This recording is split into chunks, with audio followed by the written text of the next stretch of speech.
শুধু ভারত নয়, সারা বিশ্বে বাংলাদেশ নিয়ে অপপ্রচার চালানো হচ্ছে। পররাষ্ট্র উপদেষ্টা এমন মন্তব্য নিয়ে শুরু করেছে তোলপাড়।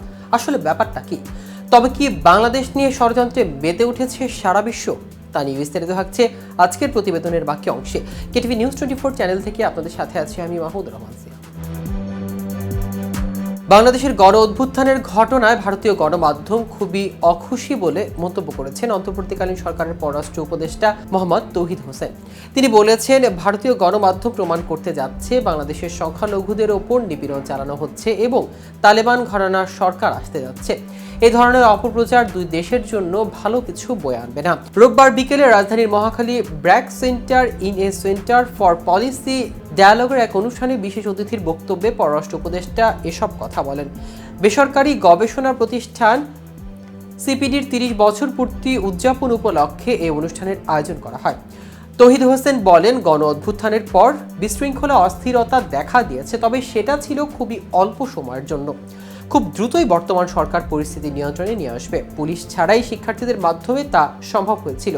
পরে পুলিশ এলে শিক্ষার্থীরা রাজপথ ছেড়ে দেয়। সেই পরিস্থিতি নিয়ন্ত্রণের পর গত ৩.৫ মাসে সরকার অনেক কিছুই করেছে। পররাষ্ট্র উপদেষ্টা বলেন, গণ অভ্যুত্থান হওয়ায় গণমাধ্যম, বিশেষ করে ভারতীয় গণমাধ্যম খুবই অখুশি। শুধু ভারত নয়, সারা বিশ্বে এখন সংঘবদ্ধভাবে প্রোপাগান্ডা চালানো হচ্ছে। ভারতীয় গণমাধ্যম প্রমাণ করতে যাচ্ছে যে বাংলাদেশের সংখ্যালঘুদের ওপর নিপীড়ন চালানো হচ্ছে, তালেবান ঘরানার সরকার আসতে যাচ্ছে ইত্যাদি, যা খুবই অন্যায্য। বাংলাদেশের মানুষ মনে করছে কোনো ভুল না করে তাদের ভুক্তভোগী করা হচ্ছে। উল্লেখ করে পররাষ্ট্র উপদেষ্টা বলেন, এর নেতিবাচক দিক হলো এসব কোনো পক্ষেরই ভালো কিছু দেবে না। এসব বাংলাদেশের জন্য ভালো কিছু বয়ে আনবে না, ভারতের জন্য ভালো কিছু বয়ে আনবে না। দক্ষিণ এশিয়ার বাইরেও সিপিডির ভালো যোগাযোগ আছে উল্লেখ করে পররাষ্ট্র উপদেষ্টা বলেন, সেই যোগাযোগকে কাজে লাগিয়ে সিপিডি তুলে ধরতে পারে যে বাংলাদেশ কি করছে, বাংলাদেশের ভেতর সত্যিকারের অবস্থা কি। আঞ্চলিক সহযোগিতার ক্ষেত্রে দক্ষিণ এশিয়া এখন খুবই কঠিন সময় পার করছে বলে মনে করেন বাংলাদেশের এন্টারপ্রাইজ ইনস্টিটিউটের সম্মানিত ফেলো ও বোর্ড সদস্য ফারুক সুবহান। তিনি বলেন, বাংলাদেশ ভুটান, ভারত ও নেপালকে যুক্ত করেছে বিবিআইএন প্রক্রিয়া। বাংলাদেশ ও ভারতের দ্বিপাক্ষিক সম্পর্কের ক্ষেত্রে এটা মেনে নিতে হবে যে এই প্রক্রিয়াও চ্যালেঞ্জের মুখে পড়তে যাচ্ছে। এর আগে ঢাকাস্থ ভারতীয় হাই কমিশন বাংলাদেশের সংখ্যালঘুদের পরিস্থিতি নিবিড়ভাবে পর্যবেক্ষণ করছে বলে জানিয়েছে দেশটির পররাষ্ট্রমন্ত্রী ডক্টর এস জয়শঙ্কর। গত শুক্রবার ভারতের লোকসভায় 5টি সুনির্দিষ্ট প্রশ্নের জবাবে তিনি বলেন, সংখ্যালঘু সহ বাংলাদেশের সব নাগরিকদের জীবনে ও স্বাধীনতা রক্ষার প্রাথমিক দায়িত্ব বাংলাদেশ সরকারের।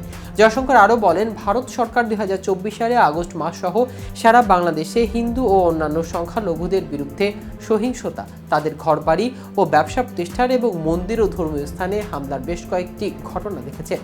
ভারত সরকার এসব ঘটনা গুরুত্বের সঙ্গে নিয়েছে এবং বাংলাদেশ সরকারকে তাদের উদ্বেগের কথা জানিয়েছে। জয়শঙ্কর বলেন, সম্প্রতি বাংলাদেশের দুর্গাপূজা উৎসবের সময় মন্দির ও দুর্গাপূজার মণ্ডপে হামলার খবর পাওয়া গেছে। 2024 সালে দুর্গাপূজা চলাকালে ঢাকার তাঁতি বাজারের পূজা মণ্ডপে হামলা ও সাতক্ষীরার যশোরেশ্বরী কালী মন্দিরে চুরির ঘটনায় ভারত সরকার গভীর উদ্বেগ প্রকাশ করেছে। দর্শক, আজ এ পর্যন্তই। সারা বিশ্বের নিত্য নতুন সকল আপডেট পেতে কেটিভি নিউজ 24 এর সাথেই থাকুন। ধন্যবাদ সবাই।